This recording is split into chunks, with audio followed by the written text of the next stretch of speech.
En 2010, une loi a été votée qui s'est en partie appliquée, que nous avons aussi transformée, qui pouvait permettre, la dite loi, dans les EPCI, de créer, à partir des chefs-lieux de département, des communautés d'agglomération à partir de 30 000 habitants. Ainsi, par exemple, en Haute-Marne, Chaumont a une communauté d'agglomération à 31 000 habitants. Mais il y a un effet pervers lorsque une commune du dit département peut être beaucoup plus peuplée. Exemple, et c'est pourquoi j'ai travaillé beaucoup avec mon collègue Cornu-Gentil, qui était là ce matin, Saint-Dizier a une communauté de communes à 47 000 habitants. Mais n'étant pas chef-lieu de département, elle est obligée, cette Codecom, d'atteindre les 50 000, pour des raisons géographiques, peut-être aussi d'ailleurs de l'intervention de certains services, pour ne pas dire de politique, mais de certains services, puisque interpellés, les deux préfets ont répondu non, impossible. On ne peut pas passer d'un département à l'autre. On aurait pu en faire autant avec une Codecom rurale autour de Bure. C'est pourquoi cet amendement, qui intéresse 5 ou 6 villes, les villes les plus peuplées de département, mais qui ne sont pas chefs-lieux de département, a abaissé le plancher à 30 000 habitants. Tout au long de cette journée, on a entendu parler de la ruralité.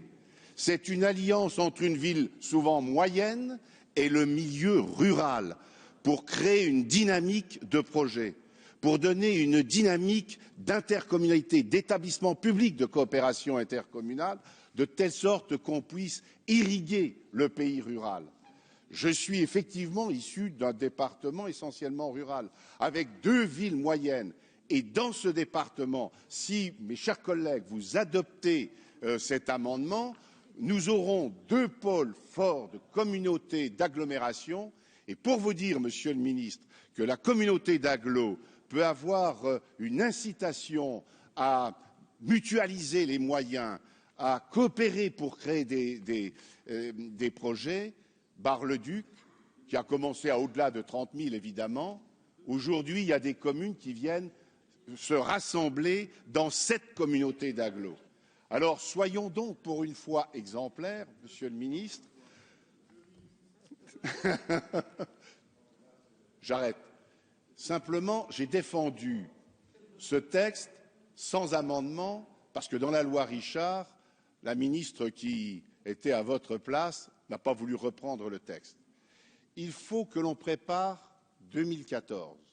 Et préparant 2014, c'est monter la communauté d'agglo, la mettre en place au 1er janvier, et ensuite nous aurons toute possibilité d'avoir une communauté d'agglomération qui incitera les uns et les autres, lorsque ce n'est pas fait, à coopérer. Merci beaucoup, Monsieur Dumont. Cet amendement identique au 908 rectifié que j'appelais et que vous avez défendu fait l'objet d'un sous-amendement 1004 de Monsieur Poplin. Oui, qui me permettra, Madame la Présidente, de dire que la Commission a adopté et accepté cet amendement et que l'amendement, le sous-amendement est uniquement un élément de précision juridique.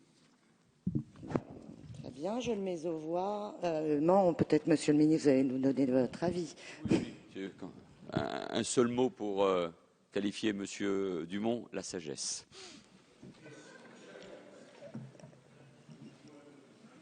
Attendez, la sagesse sur l'amendement rectifié qui vient d'être présenté par Monsieur Dumont. Monsieur Larrivé. Oui, le groupe UMP votera en faveur de cet amendement identique à celui que notre collègue Cornu-Gentil a présenté. Il s'agit d'une évolution importante à laquelle il a beaucoup travaillé depuis plusieurs mois. Monsieur Sauvadet. Le pays votera également cet amendement de sagesse et tout entier réuni. Très bien. Je mets aux voix le sous-amendement 1004 qui est pour, qui est contre, qui s'abstient est adopté. Je mets aux voix le 908 rectifié ainsi sous-amendé qui est pour, Qui est contre? Qui s'abstient? Il est adopté à l'unanimité.